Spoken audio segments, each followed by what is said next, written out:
గుర్తుపెట్టుకోండి, ఈ దేశ ఔన్నత్యము భోగముల వలన కాదు. భారతదేశం పేరు చెప్తే విదేశాల్లో దేనికి నమస్కరిస్తారు అంటే ఇక్కడ ధార్మిక నిష్ఠకి నమస్కరిస్తారు.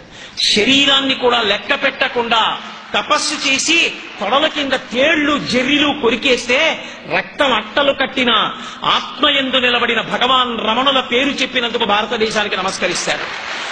ఒక రామకృష్ణ పరమహంస కంఠంలో రాసపుండు పుడితే కాళికాదేవిని అన్నపు మెతుకు నేను కాదు అందరూ తిన్నది నేను తిన్నది అని ఏ మహానుభావుడు అన్నాడో ఆ రామకృష్ణ పరమహంస వల్ల ఈ దేశానికి నమస్కరిస్తున్నారు.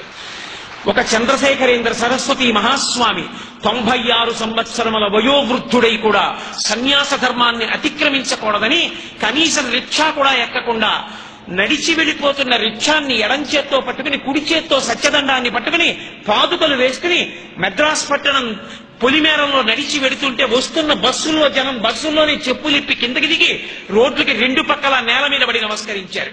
పరమాచార్య వల్ల ఈ దేశానికి గౌరవం వచ్చింది తప్ప భోగస్థానాల కోసం వెతుక్కుని కోట్లు లక్షలు సంపాదించి ఇవాళ కడితే రేపు పడిపోయేటటువంటి ఆనకట్టలు కట్టిన దౌర్భాగ్యుల వలన ఈ దేశానికి పేరు రాలేదు.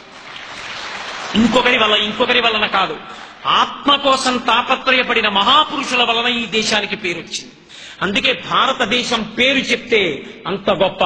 పోప్ అంతటి వాడి విమానం కిందకి దిగుతూనే ఆఖరి మెట్టి మీద నిలబడి భారతదేశపు మట్టిని తీసి తల మీద చల్లుకుని భగవద్గీత పుట్టిన భూమి, ధర్మక్షేత్రమైన కురుక్షేత్రము వెలిసినటువంటి భూమి, అటువంటి పరమపావనమైన భారత భూమి మీద తిన్నగా కాలు పెట్టకుండా మట్టి చల్లుకు దిగుతున్నాను అనగలిగాడంటే ఈ దేశం యొక్క వైభవం ఇక్కడ ఉన్న సనాతన ధర్మపు జీవనాడిలో ఉంది.